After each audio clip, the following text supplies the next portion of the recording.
Charles, bonjour. Bonjour. Alors on sent les investisseurs un peu désemparés aujourd'hui, ils ne savent plus trop quoi faire dans cet univers gouverné par des taux négatifs. C'est un nouveau paradigme qui voit le jour, pour nous en tout cas.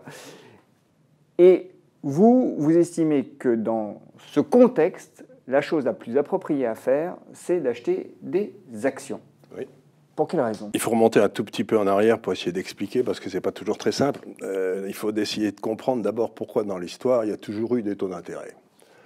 Il y avait un économiste américain qui avait fait une histoire des taux d'intérêt, qui était un professeur à Syracuse, je crois, qui remontait sur les 5000 ans. Il avait été à Ninive, partout.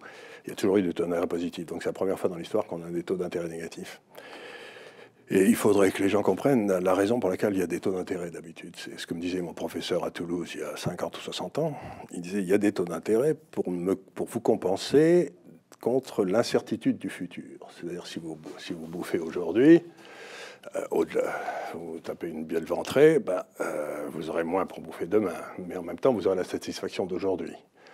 Donc on va vous compenser pour que vous bouffiez un peu moins aujourd'hui, de fait que c'est une épargne qui pourrait être prêtée à quelqu'un d'autre, qui en fera un meilleur usage que vous, etc. Donc l'incertitude est le risque. L'incertitude, le futur et le risque, c'est la même chose, si vous voulez. Comme on ne sait pas de quoi demain sera fait, on vous compense contre ce risque qui n'est pas mesurable, mais enfin, on vous compense un peu. Mais si vous mettez des taux d'intérêt négatifs, ce qu'on a fait en Europe depuis un certain temps, pour sauver l'euro, ce Frankenstein financier, mais enfin, on a mis des taux d'intérêt négatifs.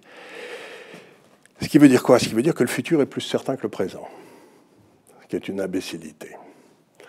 Bon, c'est une imbécilité logique, ça fait 10 ans qu'on est géré en fonction d'une imbécilité logique, donc l'économie commence à se viander lentement mais sûrement, l'Allemagne se viande, etc. Bon, tout ça, c'est...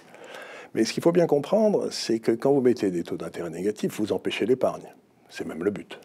C'est pour vous forcer à consommer. Oui, vous dissuadez l'épargnant. Vous dissuadez l'épargnant. Donc la quantité d'épargne va baisser. Alors, cette épargne, mais pour qu'on soit très concret, qu'est-ce qu'elle devient? Puisqu'elle ne s'investit plus? Ce qu'elle devient, si vous voulez, d'abord, il y en a moins. Il y aura moins d'épargne. Et comme sur le long terme, l'épargne est égale à l'investissement, ça veut dire que l'investissement va baisser. Ce que je suis en train d'essayer de vous dire, c'est que dans nos pays, depuis le Moyen-Âge à peu près, on a développé au travers des siècles une industrie de l'épargne à long terme. Compagnies d'assurance, banques, fonds de retraite, mutuelles, tout ça, c'est des...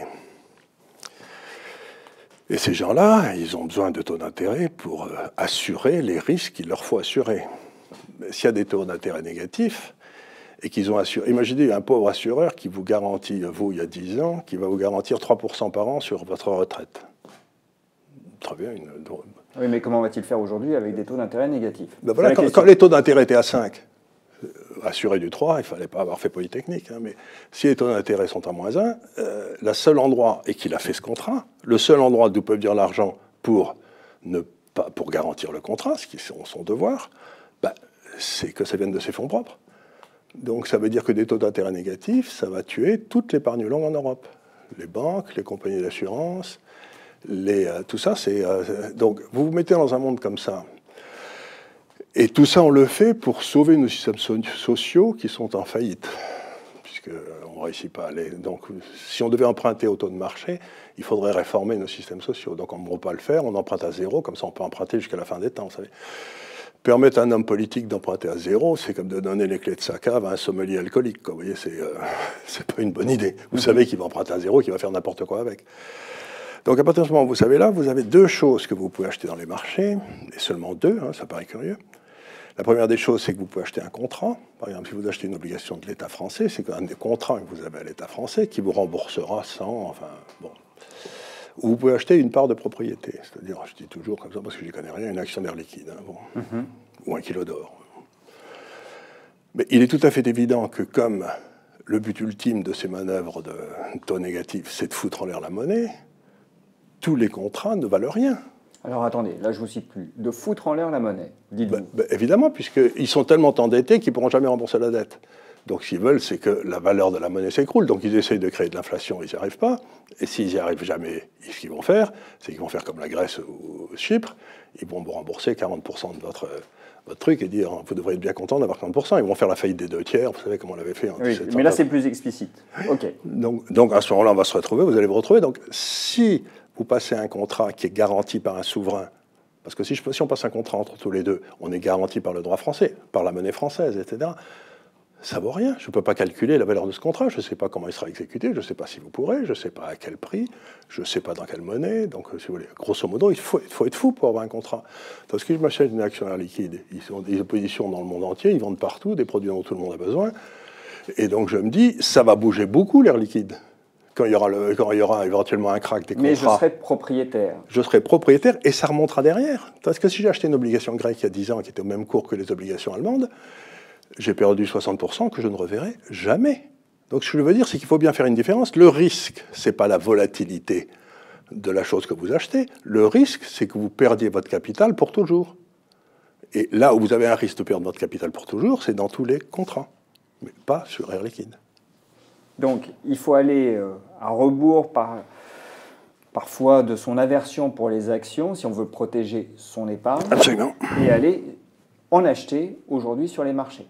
Même si elles sont trop chères. Mais c'était la question, parce qu'en effet, quand on observe les valorisations de celles qui sont réputées de meilleure qualité que les autres, elles sont en effet très onéreuses. Oui. Donc, ça semble déraisonnable d'y aller. Ben oui, tout à fait, ça semble déraisonnable d'y aller, mais imaginez que par exemple que vous laissiez votre argent dans votre banque pour attendre une bonne opportunité et que votre banque ait des problèmes de paiement comme Lehman Brothers. Ben, si vous avez de l'argent en dépôt dans une banque, vous avez prêté cet argent à la banque. Les gens ne savent pas ça, mais vous avez prêté votre argent à la banque. À ce moment-là, si la banque a des problèmes, votre argent passe dans le débit commun de la banque, c'est-à-dire qu'il n'est plus à vous. Donc vous avez soigneusement attendu pour acheter des Air Liquide pas trop chers et vous perdez 100% à nouveau. Oui, alors ça c'est un point essentiel. En effet, quand on a de l'argent en banque, c'est une créance qu'on a sur la banque. Vous avez prêté de l'argent à la banque pour qu'elle le prête à quelqu'un d'autre. Cet argent-là n'est pas un titre de n'est pas votre propriété. Pas du tout. Par contre, si vous achetez un fonds commun de trésorerie, ça c'est à vous. Ok, donc des actions. Alors, a fortiori, est-ce qu'il ne faut pas acheter des actions, surtout parce que pour le moment, on a cette politique de taux zéro qui favorise également l'appréciation des actifs. Bah écoutez, c'est bien sûr, c'est assez simple. Vous savez, la façon dont on mesure, dont on essaie de calculer la valeur d'une action, ça on fait un calcul de cash flow escompté, j'imagine. Certains de vos lecteurs ne savent pas, mais enfin bon, on essaye de deviner quelle va être la rentabilité de cette action pour les 10 ou 20 ans. On fait un calcul avec les taux d'intérêt, puis ça vous dit la valeur actuelle qui serait équivalente. Bon, puis vous mettez une décote là-dessus et vous achetez votre action en fonction de ça. Mais si vous avez des taux d'intérêt négatifs, la valeur d'un actif qui a des cash flows positifs, c'est l'infini. D'où les multiples de valorisation stratosphériques qu'on retrouve sur certaines valeurs. Évidemment. Il ne peut pas en être autrement, puisque c'est... Encore une fois, si le futur est plus certain que le présent, vous ne pouvez pas donner une valorisation au futur. Ça peut durer comme ça combien de temps ? C'est une question à laquelle j'essaye désespérément de ne jamais répondre. Pour une raison très simple, c'est que ce n'est pas une question essentielle. La question essentielle, c'est comment vous devez être positionné dans vos actifs au moment où ça va péter. De face, parce que ça pètera, mais vous ne savez pas quand. Et vous ne savez pas comment. Et vous ne savez pas comment. Ça peut partir de n'importe où. Ça peut partir de... Mais le jour où ça pètera, si vous êtes en or, en action de haute qualité, etc., si vous n'avez pas besoin de vendre, ce qu'il faut, c'est pas être endetté. Parce que si vous avez des actions Air Liquide et que vous prenez un effet de levier de 4 pour acheter vos actions d'Air Liquide, si elles baissent de 25%, vous avez tout perdu. Puis elles remontera derrière et vous aurez l'air malin. Vous voyez ce que je veux dire ? Donc il faut être dans des beaux titres, sans dette, et puis vous y pensez comme à des immeubles. Si vous achetez un immeuble à Paris ou un appartement, vous n'allez pas regarder sa valeur tous les jours le matin ou le vent. Quoi. Alors justement, on a parlé des actions, mais est-ce que l'immobilier est un refuge ? L'immobilier est un refuge, mais ça dépend où. Parce que, encore une fois, si vous voulez, l'immobilier, il ne peut pas prendre de train pour Bruxelles. Hein. Non, ce qui veut dire qu'il peut être taxé facilement. C'est ce que exactement, il va être taxé à mort. Quoi. Vous n'êtes même plus propriétaire de votre immobilier aujourd'hui à Paris. J'ai des amis qui ont de l'immobilier à Paris. S'ils ont quelqu'un qui ne les paye pas, il faut 3 ans pour dégager la personne. Je veux dire, c'est pas à vous. Madame Hidalgo est en train d'essayer de bloquer les loyers, non, à Paris. Donc, à partir du moment où on bloque le loyer, c'est plus à vous non plus, je veux dire. Donc on est dans une vraie... Non, l'immobilier, l'embêtant, c'est que comme c'est du ressort du souverain, si vous achetez des actions Air Liquide ou si vous achetez des actions n'importe où, en Chine, en États-Unis, n'importe où, quelque part, elles sont à vous, elles n'appartiennent pas au souverain. Tandis que le souverain qui a le droit de mettre des impôts sur son périmètre souverain, il peut taxer l'immobilier jusqu'à ce qu'il n'y ait plus rien. Alors, vous disiez que les actions, il ne fallait surtout pas les acheter en empruntant, avec du levier, mais l'immobilier, on l'achète avec du levier. Oui, mais ça, c'est pas trop mal, parce que c'est l'argent qui vous prête, c'est la banque qui vous prête de l'argent. Donc, s'il y a un problème, ouais, puis vous êtes dedans, donc vous ne pourrez pas être viré. Mais moi, je suis pas un gros... J'ai personnellement, toute ma vie, ça doit être un vieux fonds d'ancêtres paysans qui remonte à je ne sais pas combien de temps, mais toute ma vie, j'ai détesté le levier. J'avais un vieil ami boursier qui était un homme qui avait pas mal d'argent, qui disait « on ne s'enrichit jamais avec l'argent des autres ». Certains disent le contraire, vous le savez. Oui, mais je sais, mais vous savez, mais c'est toujours pareil. Vous remarquez qu'un gars comme Warren Buffett, qui a quand même fait beaucoup d'argent, ben, lui, il est toujours en cash flow positif et toujours avec du cash partout. Vous savez, un génie financier, c'est un gars qui bourre quand ça monte. Et un génie financier, c'est un gars qui a du cash quand on atteint le plus bas du marché. Moi, je serais plutôt la deuxième catégorie, quoi. J'aimerais qu'on parle également un peu de l'allocation géographique, parce que vous dites, bon, il faut acheter des actions, très bien, mais on a des perspectives qui sont un peu différentes selon qu'on regarde les différentes zones.